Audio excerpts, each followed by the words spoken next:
요나서 1장 1절에서부터 4절까지입니다. 인간의 자유의지와 하나님의 강권하심. 지난 시간에는 말씀을 통한 하나님의 뜻이라는 제목으로 설교를 진행했습니다. 하나님의 뜻은 기록된 성경 말씀을 통해서 우리에게 전달되어지고, 우리를 향한 하나님의 뜻은 아주 명확하고 누구나 알아듣고 이해할 수 있을 정도로 확실합니다. 하나님은 택하신 하나님의 백성들과 인격적인 관계 맺기를 원하시기 때문입니다. 무엇보다 하나님의 말씀을 통해서 하나님을 깊이 알아가고 바른 교제에 갖기를 원하십니다. 만약 하나님의 뜻이 애매모호하고 하나님의 말씀이 비밀스럽게 감추어져 있다면 우리는 결코 하나님과 친밀하고 올바른 관계, 깊은 인격적인 관계를 누릴 수가 없을 것입니다. 무엇보다 하나님의 뜻에 순종하기 위해서는 하나님의 뜻을 분명히 알아야 합니다. 하나님의 뜻이 숨겨져 있고 쉽게 찾을 수 없다면 우리는 순종하기 위한 노력보다 하나님의 감추어진 뜻을 찾기 위한 노력에 대부분의 시간과 기력을 소진하게 될 것입니다. 결국 하나님은 하나님의 뜻을 찾기 어렵게 숨겨 놓으시고 찾지 못하면 우리에게 순종할 수 있는 기회조차 주지 않으시면서 우리를 혼내시는 고약한 하나님이 될 수도 있습니다. 그러나 성경은 일관되게 하나님은 하나님 백성들을 향해서 그분의 뜻을 결코 숨기거나 감추어 놓았다고 가르치지 않습니다. 오히려 너무나도 쉽게 알아들을 수 있도록 어린 나이에서부터 노인에 이르기까지 많이 배운 사람이나 적게 배운 사람이나 모든 연령과 성별, 모든 계층의 사람들이 이해할 수 있고 받아들일 수 있도록 하나님의 뜻을 말씀을 통해서 기록해 놓으셨다고 우리에게 가르치고 있습니다. 우리가 해야 할 일은 분명하게 말씀으로 기록된 하나님의 뜻에 귀를 기울이고 바르게 이해하는 것입니다. 그리고 말씀대로 순종하며 살아가는 것입니다. 우리는 하나님의 뜻을 소명이라고 부를 수 있습니다. 오늘 본문에 보니까 하나님이 요나에게 말씀을 주시고 소명을 주시는 장면이 나옵니다. 분명 알아듣기 쉽고 충분히 이해할 수 있는 내용의 말씀을 요나에게 주셨습니다. 그런데 요나는 확실하고 분명한 하나님의 말씀과 뜻을 듣고 그것을 거부하는 모습을 우리에게 보여줍니다. 우리가 배우는 요나서의 주요한 내용은 하나님의 말씀과 그에게 주어진 소명을 피해 도망가는 요나와 도망가는 요나를 끝까지 쫓아가셔서 그를 붙잡으시고 그가 다시 소명을 감당할 수 있는 자리로 데리고 가시는 하나님의 일하심에 대한 것입니다. 하나님의 뜻을 분명히 알고 있음에도 불구하고 하나님의 말씀의 내용이 무엇인지 확실히 이해하고 있음에도 불구하고 요나는 그 말씀과 뜻에 순종하기 싫어서 도망가는 길을 택합니다. 우리는 오늘 이 본문의 말씀을 통해서 요나의 불순종과 그를 쫓아가시는 하나님의 모습을 통해 다음과 같은 사실을 배울 수 있습니다. 첫 번째로 하나님은 인간에게 하나님 말씀에 반응할 수 있는 자유의지를 주셨습니다.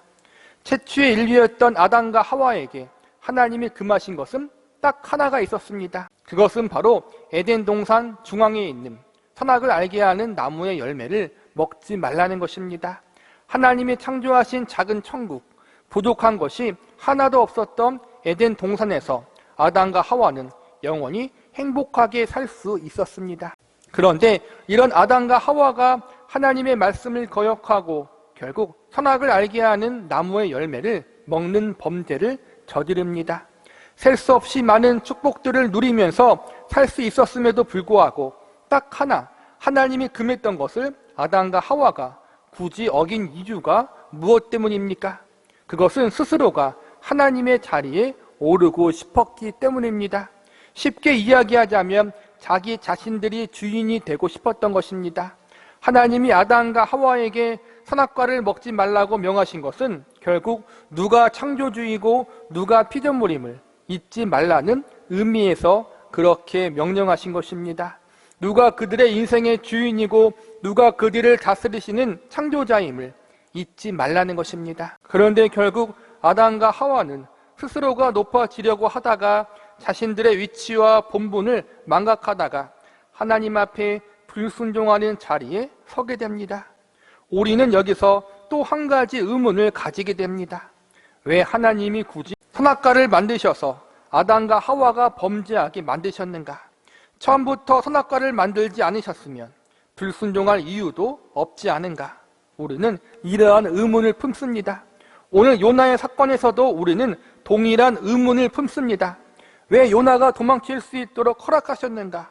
왜 하나님 말씀을 거부하는 요나에게 도망칠 수 있는 상황과 여건을 허락하셨는가?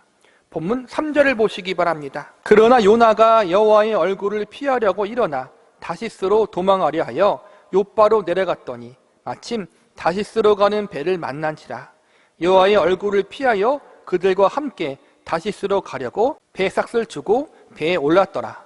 하나님이 요나에게 니느웨로 가서 하나님 말씀을 전하라고 명령하셨습니다. 그런데 요나는 하나님 말씀 듣기를 거부하고 도망가기로 작정합니다. 그리고 도망가려고 마음 먹었는데 때마침 다시스로 가는 배가 준비되어 있었습니다. 참으로 흥미롭고 재미있습니다. 이어지는 4절을 보시기 바랍니다. 여호와께서 큰 바람을 바다 위에 내리심에 바다 가운데 큰 폭풍이 일어나 배가 거의 깨지게 된지라. 다시스로 가는 배를 타고 요나가 도망가고 있는데 갑자기 바다 가운데 폭풍이 불어 배가 뒤집힐 위험에 처하게 됩니다. 여기서 우리는 의문을 품습니다. 처음부터 다시스로 가는 배를 만나게 하지 말고 배를 타기 전부터 하나님이 요나의 발걸음을 도망치지 못하게 막으셨으면 될 텐데 왜 굳이 다시스로 가는 배를 타게 하시고 왜 굳이 바다까지 가게 하사 폭풍을 불게 하시는가? 요나가 딴 마음 먹지 않게 처음부터 막으셨으면 되는데 하나님이 그렇게 하지 않는 것이 우리의 불만입니다. 결론부터 말씀드리자면 하나님이 우리에게 자유의지를 주셨기 때문입니다. 오해하지 말아야 할 부분은 자유의지는 권리를 말하는 것이 아닙니다. 자유의지란 우리가 스스로 선택할 수 있는 우리의 선택의지를 말하는 것입니다. 우리는 우리가 보기 좋은 대로 우리의 마음이 가는 대로 선택할 수 있는 의지를 가질 수 있는 존재들입니다. 하나님이 이러한 자유의지를 주신 것은 인간을 감정 없는 기계나 강제적으로 부려먹는 노예로 생각하지 않았기 때문입니다. 하나님은 인간을 창조하실 때 인형이나 로봇가 아닌 인격적인 존재로 창조하셨습니다. 인격적인 존재로 창조하셨다는 것은 함께 하나님과 교제하며 관계를 맺기 바라셨다는 것입니다. 단순히 창조주와 피조물인 관계에서 머물러 있지 않고 주인과 종의 관계가 전부가 아니라 우리를 하나님의 백성이요 친구로 또한 자녀로 대하기를 원하셨기에 우리에게 자유의지를 주신 것입니다. 창조주 하나님이 피조물인 인간과 인격적인 관계를 맺기를 원하셨다는 것은 얼마나 놀라운 일인지 모릅니다. 우리를 단순히 피조물로 보지 않으시고 그분의 사랑하는 백성과 그분의 자녀로 삼으신 것입니다. 세상의 그 어떠한 피조물을 그분의 백성과 자녀라고 부르십니까? 세상의 그 어떠한 존재가 하나님의 전부 독생자 예수 그리스도의 생명을 내어주시기까지 사랑하셨습니까? 우리는 그러한 관심과 사랑을 받은 존재로 창조된 사람들입니다. 하나님이 그렇게 대우해 주셨습니다. 이렇게 우리를 대우해 주신 하나님 앞에 우리 역시 인격적으로 응답하며 반응해야 하는 것이 우리에게 주어진 자유의지이자 책임인 것입니다. 두 번째로 하나님은 우리가 기쁘게 하나님 말씀에 응답하시기를 바라십니다. 하나님은 우리를 단순히 강제적인 복종을 원하는 노예나 종으로 부르지 않으시고 기쁨으로 순종하기를 기대하시고 하나님의 백성과 자녀로서 인격적인 교제를 맺기 원하심으로 우리에게 자유의지를 허락하여 주셨습니다. 우리는 하나님이 주신 자유의지를 가지고 하나님을 기뻐하며 하나님의 뜻에 순종하기로 의지적으로 선택할 수 있고 반대로 하나님을 싫어하며 하나님의 말씀에 불순종하기로 의지적으로 선택할 수 있습니다. 처음부터 에덴 동산에 선악과를 만들지 않으셨다면 아담과 하와가 범죄할 가능성이 없어지지만 동시에 아담과 하와는 하나님의 말씀에 의지적으로 순종할 수 있는 기회도 잃어버리게 되는 것입니다. 스스로의 의지를 가지고 선택할 수 없다는 것은 인형이나 로봇과 같은 존재와 다를 바가 없는 것입니다. 그러나 하나님은 우리를 그렇게 대하기를 원치 않으셨습니다. 요나가 갈 길을 처음부터 모두 막아버리심으로 요나가 선택할 기회를 주지 않으셨다면 요나는 하나님의 부름을 받은 사람이 아니라 하나님의 조종을 받는 로봇에 불과할 것입니다. 그러나 하나님은 요나가 불순종할 것을 감수하시면서 요나에게 선택의 기회를 주셨습니다. 그것도 한 번이 아니라 여러 번의 기회를 주십니다. 요나가 니느웨로 가라는 말씀을 거부한 그 순간부터 다시스로 가는 배에 올라갈 때까지 시간이 결코 짧은 시간이 아닙니다. 우리는 1절과 2절, 9절에 다 나와 있기 때문에 시간적 개념이 없을 수 있지만 하나님의 말씀이 임한 이후 최소 하루 이상의 시간 동안 요나는 자신의 집에서부터 욥바 항구까지 불순종의 길을 걸어갔을 것입니다. 하나님은 이 시간 동안 요나를 죽일 수도 있었고 요나의 다리를 부러뜨릴 수도 있었습니다. 그러나 하나님은 끝까지 참으시고 요나가 돌이키기를 기다리고 또 기다리셨습니다. 요나에게 계속해서 기회를 주신 것입니다. 나중에 요나가 폭풍을 만나 물에 빠지게 되어 물고기 뱃속에 들어가 회개를 하게 되는데 이때 요나가 회개한 이유 중 하나가 무엇인지 아십니까? 하나님 말씀에 불순종함으로 죽어 마땅한 자신을 죽이지 않으시고 살리셨기 때문입니다. 요나도 하나님 말씀에 거역하는 것이 얼마나 큰 죄인지 알고 있었습니다. 요나서 1장 12절을 보시기 바랍니다. 그가 대답하되 나를 들어 바다에 던지라. 그리하면 바다가 너희를 위하여 잔잔하리라. 너희가 이 큰 폭풍을 만난 것이 나 때문인 줄 내가 아노라 하니라. 폭풍을 만나 요나와 함께 배를 타고 있던 모든 사람들이 물에 빠져 죽게 생겼습니다. 그래서 어떻게 해야 살지 모든 사람들이 고민할 때 요나가 자신을 바닷물 속에 던져버리면 폭풍이 멈추고 살게 될 것이라고 이야기합니다. 그러니까 자신이 죽어야 하나님의 진노가 끝난다고 생각한 것입니다. 이것은 하나님의 뜻이 아니라 전적인 요나 개인의 생각이었습니다. 자신이 하나님 말씀을 불순종함으로 도망쳤으니 하나님께 죽어 마땅하다고 여겼던 것입니다. 그런데 하나님이 어떻게 하십니까? 죽어 마땅한 요나를 죽이시지 않으시고 살리십니다. 요나는 자신이 하나님을 거역함으로 죽을 줄 알았는데 하나님이 은혜를 베푸셔서 죽이지 않고 물고기 뱃속에서 살게 하여 주십니다. 그래서 요나가 감동하고 감격합니다.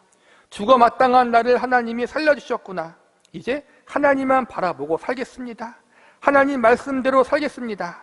이렇게 회개하고 다시 하나님이 맡겨주신 소명을 감당하는 자리에 서게 됩니다.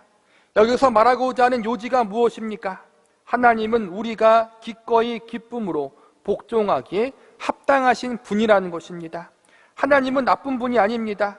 우리에게 악한 것을 명령하거나 불의한 것을 요구하시는 분이 아니라는 것입니다. 말씀에 불순종하여 도망가던 요나, 마땅히 죽어야 할 죄인들을 죽이지 않으시고 은혜 베푸셔서 살려주신 인자하신 분이 우리의 하나님이십니다. 하나님의 말씀을 거역하고 다시스로 도망치려고 했던 요나, 배를 타려고 욥바의 항구로 향하던 그가 돌이켜 회개하기를 기다리셨던 자비의 하나님이 바로 우리의 하나님이십니다. 이 은혜의 하나님, 기다리시는 하나님, 죄를 지었지만 용서하시고 다시 기회를 주시는 하나님, 이 하나님이 우리가 믿고 섬기는 하나님이십니다. 우리를 그분의 백성과 자녀로 부르시기를 부끄러워하지 않는 분이 바로 하나님이십니다. 이 하나님이 우리에게 말씀하시고 명령하신 것이 어찌 우리에게 해롭고 우리에게 나쁜 것이 되겠습니까? 강도나 도둑도 자식에게 좋은 것을 먹이려고 입히려고 하는데 하물며 하나님 아버지께서 우리에게 이상한 것을 요구하시겠습니까? 이것이 요나를 향한 하나님의 마음이었고 우리를 향한 하나님 아버지의 생각입니다. 하나님이 요나를 비롯해 우리에게 알려주시고자 하는 사실은 바로 이것입니다. 너희가 믿고 섬기는 하나님이 이러한 분이다. 사랑과 은혜와 자비가 한이 없는 분이다. 우리가 기꺼이 기쁨으로 순종의 자리에 갈 수 있도록 돕는 분이 하나님이시다. 이러한 사실을 우리에게 알려주고 싶으신 것입니다. 그러므로 억지로가 아니라 강제로가 아니라 스스로 기뻐하고 즐거워하는 마음으로 하나님 말씀에 복종하고 순종하기를 바라고 계시는 것입니다. 말씀을 마무리하겠습니다. 우리는 요나서를 보면서 요나를 정죄하거나 욕할 처지가 되지 못합니다. 어떻게 하나님의 선지자가 그럴 수 있는가? 이럴 처지가 못 된다는 것입니다. 요나가 살고 있었던 시대에는 여로보암 2세라는 왕이 북이스라엘 왕국을 다스리고 있었을 때였습니다. 경제적으로는 잘 살고 있었지만 도덕적 윤리적으로는 부패해 있었고 종교적인 타락이 최악의 상황으로 치닫고 있었습니다. 대부분의 백성들이 하나님이 아닌 우상을 숭배하고 있었고 거짓 선지자라고 불리움받은 사람들도 백성들이 듣기 좋아하는 거짓 예언만 선포하고 있었습니다. 참된 하나님의 백성들이 얼마 남지 않았고 그나마 남아있는 소수의 참된 백성들도 주위 사람들에게 핍박받고 조롱받는 시대가 바로 요나가 살고 있었던 시대였습니다. 바른 말을 하는 선지자가 살기 힘들었던 시대, 자칫 잘못하면 죽임도 당할 수 있는 그러한 시대가 요나가 활동했던 시대였습니다. 그러나 요나 선지자는 그런 죄악된 일에 참여하지 않았습니다. 왜 그렇습니까? 하나님의 뜻을 알았기 때문입니다. 세상에서 양다리에 걸치지 않고 죄와 타협하지 않는 것이 하나님의 뜻임을 알았기 때문입니다. 거짓 우상과 죄악된 세상에 마음을 두지 않고 오직 전능하신 하나님께 마음을 두는 것이 하나님의 뜻이고 그것이 바로 자신이 해야 할 본분임을 알았던 것입니다. 하나님은 이처럼 보편적인 하나님의 소명과 뜻을 성실하고 충성스럽게 잘 감당하고 있던 요나를 찾아와 그에게 특별한 소명을 맡기십니다. 그러한 요나가 불순종했다면 우리는 더더욱 불순종의 자리에 가고도 남을 것입니다. 그러니 요나를 정죄하지 맙시다. 오히려 요나의 모습 속에 우리의 모습은 없는지 유심히 살펴보시기 바랍니다. 유심히 살펴보면 요나의 모습 속에서 우리의 모습을 반드시 발견할 수 있을 것입니다. 요나는 타락하고 부패한 이스라엘 민족 가운데 얼마 남지 않는 순결하고 신실한 하나님의 사람이었습니다. 그런 하나님의 사람으로 죄와 타협하지 않고 끝까지 하나님을 믿는 신앙을 지키고 있던 사람이었습니다. 그런 요나가 넘어지고 실패했다는 사실 앞에서 우리도 충분히 그럴 수 있다는 사실을 인식하고 경각심을 가지고 또한 겸손해야 합니다. 우리는 오늘 말씀을 통해서 우리와 인격적인 관계를 맺기 원하시고 우리가 하나님의 뜻에 기쁨과 즐거움으로 순종하기를 기대하고 계시는 분이 우리가 믿고 있는 하나님이라는 사실과 이러한 하나님의 기대를 무시하고 거역하는 존재가 우리였다는 사실 앞에 경각심을 가질 수 있어야 합니다. 그리고 무엇보다 요나에게 기회를 주시고 그의 실패와 넘어짐 속에서도 그를 여전히 포기하지 않으셨던 하나님이 우리의 하나님이라는 사실을 신뢰해야 합니다. 하나님의 백성들을 향한 하나님의 가장 큰 사랑은 하나님의 강권하신 사랑 속에 가장 잘 나타납니다. 하나님은 인간에게 자유의지를 허락하여 주셨지만 인간들의 인생을 그들의 자유의지에만 모든 것을 맡겨두지 않으셨습니다. 특별히 택한 하나님의 백성들에게 자유의지에 앞서 하나님의 강권하신 은혜를 또한 사랑을 더 크게 베풀어 주셨습니다. 쉽게 이야기하자면 최대한 하나님의 백성들의 자유의지와 선택을 존중해 주시지만 하나님 보시기에 합당하지 않는 부분들에 대해서는 자유의지를 뛰어넘어 사랑의 강권하심으로 막으시는 경우들이 있습니다. 부모가 자녀를 최대한 인격적으로 대하고 그의 선택을 존중하지만 말도 안 되는 부분들, 특별히 자녀에게 해악이 되는 부분들에 대해서는 강하게 막는 것과 같은 것입니다. 자녀가 죽음의 길로 가고 있는데, 멸망의 길로 가고 있는데 자녀의 생각과 선택을 존중해 준다고 가만히 놔두는 부모가 어디 있겠습니까? 다리를 몽둥이로 부려뜨려서라도 그 길에서 끌어내는 것이 부모가 해야 할 일입니다. 이러한 점에서 하나님의 백성과 그분의 자녀들에게는 하나님의 은혜와 사랑의 강권하심이 인간의 자유의지보다 앞섭니다. 그러나 하나님은 지혜로우신 분이기 때문에 강권하심 역시도 인간의 자유의지와 조화를 이루게 하십니다. 요나의 불순종을 최대한 참으시고 그가 돌이킬 수 있는 기회를 주셨지만 그는 끝까지 거부하였습니다. 그러자 하나님은 다시스로 가는 배에서 요나에게 사랑의 강권하심으로 사랑의 매를 때립니다.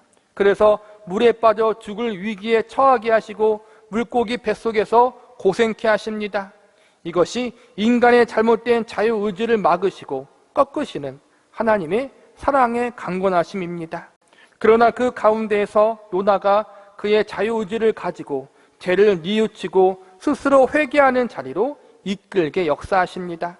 이것이 하나님 백성을 향한 하나님의 놀라우신 섭리입니다. 하나님은 우리에게 자유의지를 통해서 하나님의 뜻에 기쁨으로 응답하기를 가장 원하시는 분이시지만 필요할 때에는 강권하심으로 우리를 이끄시는 분이기도 합니다. 그러나 그 강권하심은 언제나 자녀를 사랑하는 부모의 마음에서 시작되었다는 사실을 기억해야 합니다. 그리고 결국 하나님은 우리를 사랑으로 설득하시고 우리의 잘못을 뉘우치고 다시 하나님 앞에 나아가게 만드신다는 사실을 아셔야 합니다. 우리는 하나님의 말씀에 순종할 수도 있고 불순종할 수도 있는 자유의지를 가진 인격적인 존재들입니다. 우리에게 주어진 이 놀라운 은혜의 선물을 죄를 짓는 데 쓰지 말고 하나님의 뜻을 거절하는 일에 쓰지 말고 하나님이 기뻐하시는 일에 쓸 수 있는 저와 여러분이 되시기를 기도합니다.